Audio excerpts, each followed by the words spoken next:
কি ক'ম আৰু 3 দিনৰ পৰা ভাবি আছোঁ ক'বলৈ একো নাই আচলতে আহিছোঁ আহিব কেতিয়া ৰৈ আছিলোঁ খবৰটোতো পাই আছোঁ কি ক'ম মই এতিয়া একো বুজি পোৱা নাই কি ক'ম মই তালৈ যাব খুজিছোঁ এবাৰ চিধাই যাব খুজিছোঁ যাব যদি পাৰি তালৈকে যাওঁ মানে চিধাই ইয়াৰ পৰা তালৈকে গুচি গ'ল অঁ এবাৰ যাব ৰাতিটো থাকিব বুলি কৈছে এতিয়া নহয় জানো গোটেই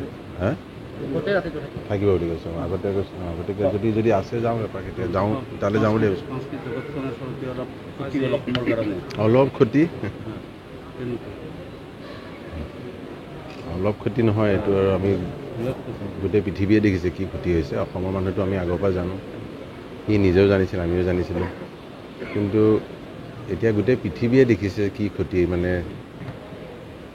থাকোঁতেতো বাৰু কৈ গ'ল কি তেওঁ কি হয় যোৱাৰ পিছতো যিটো জনসমুদ্ৰ হৈছে সেইটো গোটেই পৃথিৱীত দেখিছে এনেকুৱা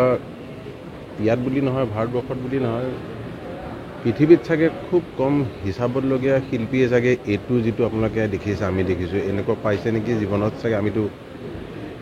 এইটো এনেকুৱা পৰ্যায়তো ক'তো দেখা নাই এই মৰম আমি জীয়াই থাকোঁতে জানো তেওঁৰ যিটো সমাজৰ লগত যেনেকৈ যেনেকুৱা তেওঁৰ ৰিলেশ্যনটো কিন্তু এনেকুৱা যিটো হৈছে আজি এইটো এনেকুৱা খুব কম মানুহৰ জীৱনত এইটো স্থান পায় আই থিংক মানুহ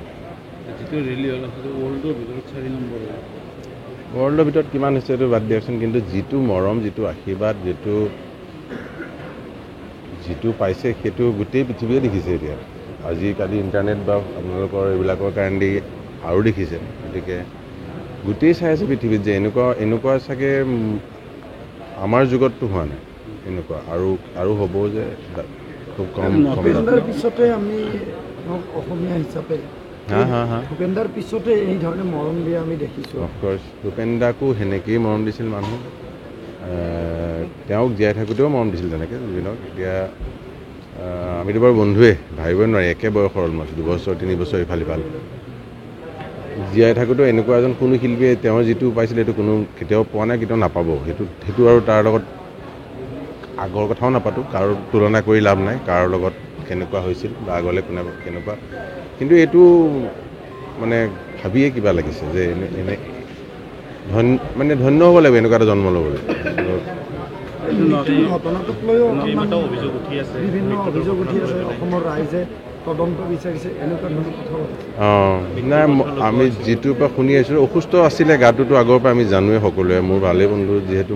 আমি যেতিয়াই লগ পাওঁ আমি কথা পাতিলে মই তাক বুলিয়ে কওঁ নিজৰ আমি যিহেতু সমবয়সীয়া সদায় হেল্থৰ কথাই কওঁ মই যিটো বোলো গাটো অকণ ভালে ৰাখিবিও সদায় আজিকালি ভালে আছোঁ এনেকৈ কয় গতিকে সেনেকুৱা স্বাস্থ্য মানুহ এজন যেতিয়া সেইটো অকণমান সাৱধানটো হ'ব লাগে গতিকে তদন্তটো হোৱাটো আই থিংক মই বুলি নহয় গোটেই অসমৰ ৰাইজে বা গোটেই অসমবাসীয়ে বিচাৰিছে চৰকাৰে কৰিম বুলি কৈছে তদন্ত গতিকে এইটো হোৱাটো উচিত মোৰ মতে সেইটো এতিয়া যদি জুৰিছডিকশ্যনে চৰকাৰে গোটেইটো কৰি পেলাই প্ৰপাৰ ইনভেষ্টিগেশ্যন কৰিব লাগে কৰি পেলাই তাৰপৰা যি ওলাব সেইটো কৰাটো উচিত আৰু এতিয়া মই সেইবোৰ কথা পাতিব মন নাই যিটো বেলেগ এটা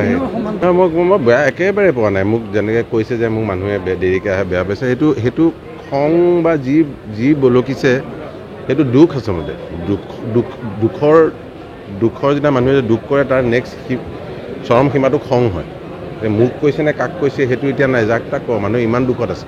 ইমান দুখত এখন নেশ্যন কেতিয়াও নাই এইটো মানে হয় নাই গতিকে সেইটো মই বুজি পাওঁ সেইটো লৈ মোৰ তাক লৈ একো দুখ নাই মোৰ মানুহে বিচাৰিছে যে মই থকাটো মই নাথাকোঁ সেইটো খং কিন্তু মই ইয়াত থাকিবলৈ চব থকাটো সম্ভৱ নহয় আমি এতিয়া অত বছৰৰ পৰা মই বাহিৰত আছোঁ অসমৰ যিখিনি কৰিছোঁ বিদেশে তাৰ পৰাও আমি অসমীয়া মানুহো কৰিব লাগিব মই বুলি নহয় মোৰ নিচিনা আৰু কেইজনমান শিল্পী আছেতো এতিয়া বাহিৰত নাম থকা কিন্তু মোকেই খং কৰে কিয় সেইটো মই নাজানো কিন্তু আমি দুটা একে লগৰ কাৰণে চাগে খং কৰে এটা ভাইক গ'ল এটা ভাই কিয় নাই বা কোনোবাই ভাবে পুতেক দুটা অসমৰ তেওঁৰ জেগা মই পূৰাব নোৱাৰিম সেইটো মোৰ শক্তি নাই সেইটো মই জানো সেইটো আগৰ পৰাও লাভ নাই সেইটো কৰি আমি ধেমালি কৰি থাকোঁ বেলেগ এটা গুচিয়ে গ'ল সি সেইটো নালাগে, সেইটো মই কৰিব নোৱাৰিম। মই গান গাই মই যি কৰিব পাৰিম, মই সংস্কৃতি কৰি থাকিম। সেই এতিয়া গান গোৱাৰ পৰিস্থিতি নাই বা মই আহিছোঁ বিদেশতো আছিলোঁ, মই নাই আহি পেলাই মই ক'ব মন নাই, অসুস্থ খুব দুদিন দেখি গম পাইছা। ৰৈ আছিলোঁ যে আমাৰ গৰিমাৰ লগত মেছেজ চলি আছে, আজিও তাইক মই মেছেজ, তাইৰতো অৱস্থাটো একেবাৰে দেখিছা। তথাপিও তাই ৰিপ্লাই দিছে, মই আজিৰ দিনতে কৈছোঁ মই আহি আছোঁ, তাই কৈছে আহিবি, আজি ৰিপ্লাই কৰিছে। তাৰপিছত মই ফোন কৰিবলৈ তাইক সাহসো নাই মোৰ। আৰু তাইৰ যিটো শোক, তাইৰো সৰুকালিৰ প্ৰেমটো, তাই যাক হেৰুৱাইছে, তাৰ উপৰি তাই যিটো দায়িত্ব গোটেই অসম ৰাইজৰ লৈছে, এইটোতো বৰ ডাঙৰ দায়িত্ব লৈছে। অসম চৰকাৰে কিবা আহ্বান জনাব নেকি? অসম চৰকাৰে কৰি আছে, যি কৰি আছে, মোক এবাৰ আমি তালৈকে যাওঁ বলক, ইমান দূৰৰ পৰা আহিছোঁ, গাটো বেয়া লাগিছে, চিধা তালৈকে এবাৰ তাৰ ওচৰত যাওঁগৈ।